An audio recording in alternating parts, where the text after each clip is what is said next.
పొగాకు రైతుల తరపున పోరాటం మొదలుపెట్టింది వైసీపీ. ఒంగోలు పొగాకు కేంద్రంలో రైతులతో మాట్లాడిన వైసీపీ నేతలు కూటమి ప్రభుత్వంపై హాట్ కమెంట్స్ చేశారు. ఆ కంప్లీట్ డీటెయిల్స్ ఈ బ్రేకింగ్లో చూద్దాం. పొగాకు రైతులకు గిట్టుబాటు ధర కల్పించాలని వైసీపీ డిమాండ్ చేస్తోంది.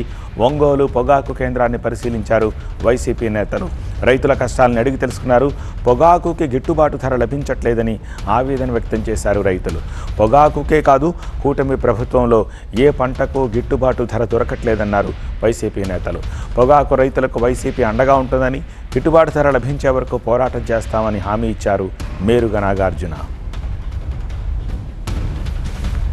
దాకా చెనగేసుకున్న రైతు ఊరేసుకునే పరిస్థితికి వెళ్ళిపోయింది. మొన్నటిదాకా వరేసుకున్న రైతు కొనేవాళ్ళు లేడు. ఇదేనా మీ పరిపాలన అంటే?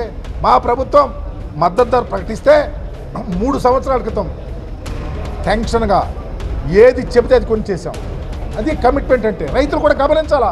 నేను వేడుకుంటా ఉన్నా రైతుల్ని, అయ్యా ప్రభుత్వాలు మనకి పార్టీలు కాదు, రైతు సమస్య, రైతు గోడు, రైతు వ్యత, కౌలు రైతు కష్టాలు చూసే ప్రభుత్వం అవసరం మనకి. అది ఏ ప్రభుత్వం